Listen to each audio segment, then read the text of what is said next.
এক গ্রামে এক বৃদ্ধ লোক বাস করত। তার সংসারে কেউ ছিল না। অসুখে তার স্ত্রী, ছেলে, মেয়ে সবাই মারা গিয়েছিল। সে খুব অসহায়ভাবে দিন কাটাচ্ছিল।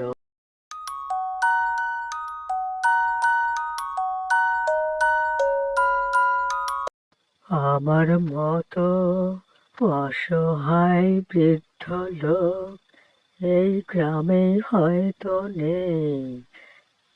ছেলে হারা, মেয়ে হারা, স্ত্রী হারা। হে ওপরওয়ালা, আমাকে তুলে নাও, তুলে নাও। পারছি না, আমি আর পারছি না, তুলে নাও। সেই বৃদ্ধ লোকটির বাড়ির পিছনে একটি ভয়ঙ্কর জঙ্গল ছিল, আর সেখানে একটি বাঘ বাস করত। আমারও হয়েছে দুঃখের দিন। এই জঙ্গলে সমস্ত পশু পাখিকে খেয়ে ফেলেছি। এখন অনাহারে দিন কাটাতে হচ্ছে। কোথায় যে যাই, কোথায় যে যাই। এই জঙ্গলের পাশেই একটা বস্তি আছে।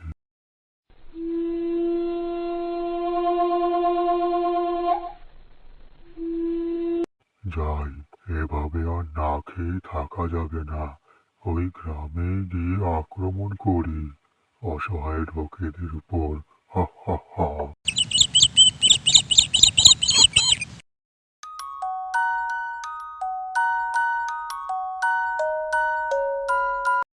এদিকে বৃদ্ধ লোকটি মন খারাপ করে জঙ্গলের দিকে যায় মরতে, কারণ তার সংসারে কেউই যে ছিল না। আরে আরে, এই দাদুটা দুপুরবেলায় জঙ্গলে কোথায় যাচ্ছে? জীবনের মায়া নেই নাকি? হ্যাঁ, দেখতে হয় তো, বলতে হয় কোথায় যাচ্ছে। দাদু, দাদু, তুমি কোথায় যাচ্ছ? এই জঙ্গলে কেন? হ্যাঁ, তুমি কি জানো না এই জঙ্গলে ভয়ঙ্কর বাঘ সব আছে? যাও যাও, বাড়ি ফিরে যাও। এই জঙ্গলে যেও না দাদু, ভয়ঙ্কর সব বাঘ ছিঁড়ে খেয়ে ফেলবে তোমায়। আরে, আমি মরতেই তো চাই, তার জন্যই তো যাচ্ছি জঙ্গলে। জানিস তো ভালো করে, সংসারে কেউই নেই।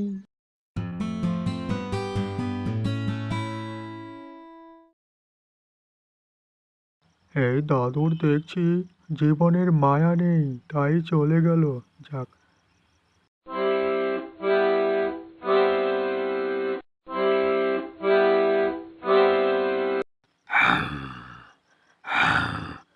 এই তো, এই তো আমার ভজন নিজে থেকেই আসছে আমার কাছে। হা হা হা। এই জঙ্গলে কি কোনো হিংস্র পশু নেই? কই, দেখতেই তো পাচ্ছি নে।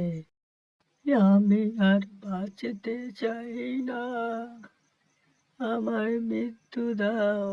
এই গভীর জঙ্গলে কোনো হিংস্র পশু থাকলে তার ভজন করে দাও আমায়। চাই না, চাই না বাঁচতে। এই আমি কি শুনছি? এই বৃদ্ধ লোকটা এখানে মরতেই আসছে।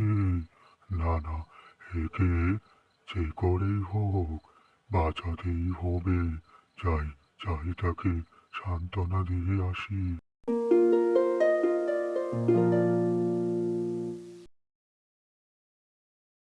মরতে এসেও মৃত্যু হচ্ছে না আমার। তাহলে, তাহলে কি আমার কপালে আরো দুঃখ লেখা আছে? এখন কি করব? আমার কপালটাই খারাপ, তার জন্যই আমি কারো দরকারেও লাগছি না।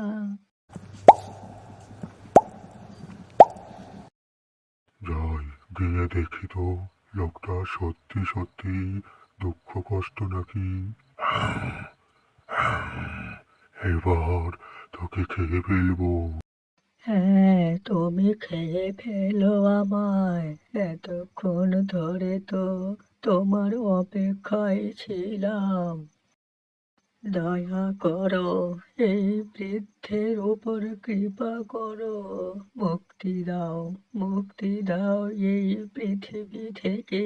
পারছি না আর সন্তান হারা হয়ে থাকতে। ওঠো, ওঠো, তোমার কোনো ভয় নেই। আর কে বলল তোমার সন্তান নেই? আজ থেকে আজ থেকে আমি তোমার ছেলে। তারপরে বৃদ্ধ লোকটি খুশি হয়ে বাঘকে তার বাড়িতে নিয়ে যায়। এই দেখো বাবা, এটাই আমার বাড়ি। আর এই বাড়িতে আমি একাই দিন কাটাই। আর তোমাকে একাই থাকতে হবে না বাবা, আমি চলে এসেছি।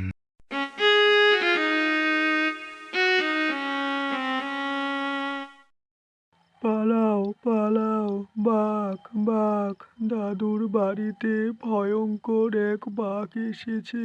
কে কোথায় আছো? পালাও, পালাও। আরে আরে টুনি পাখি, ভয় নেই, ভয় নেই, এ যে আমার ছেলে। দাদু, ও দাদু, বাড়িতে আছো নাকি? কি হলো দাদু? এ মা, এটা কি? এ যে একটা ভয়ঙ্কর বাঘ।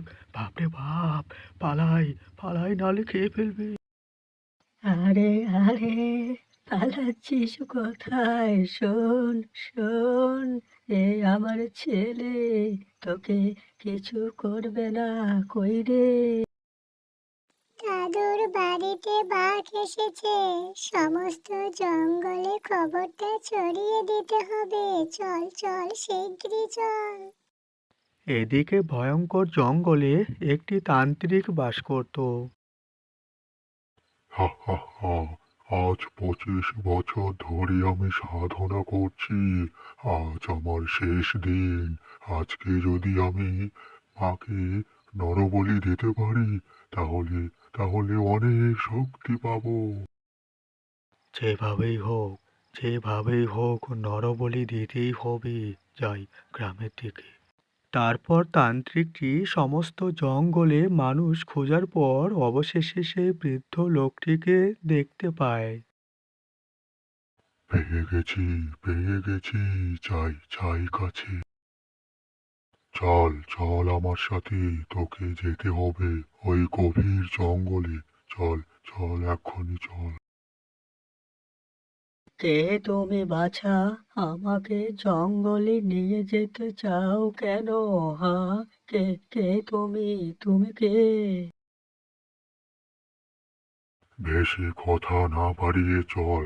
আমি যা বলছি তাই কর, না হলে এখানে তোকে কেটে ফেলে দেব। চল চল বলছি, তাড়াতাড়ি চল। বাঁচাও, বাঁচাও, কে কোথায় আছো? বাঁচাও।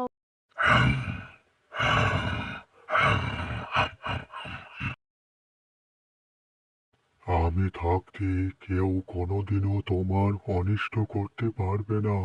আমি নিজের জীবন বাজি রেখেও তোমাকে রক্ষা করব। চলো চলো, এবার বাড়ি ফিরে যাই। হ্যাঁ বাবা, তুমি ঠিক কথাই বলেছ। তোমার মতো ছেলে থাকতে আমার আবার বিপদ কিসের? চলো চলো, বাড়ি যাই।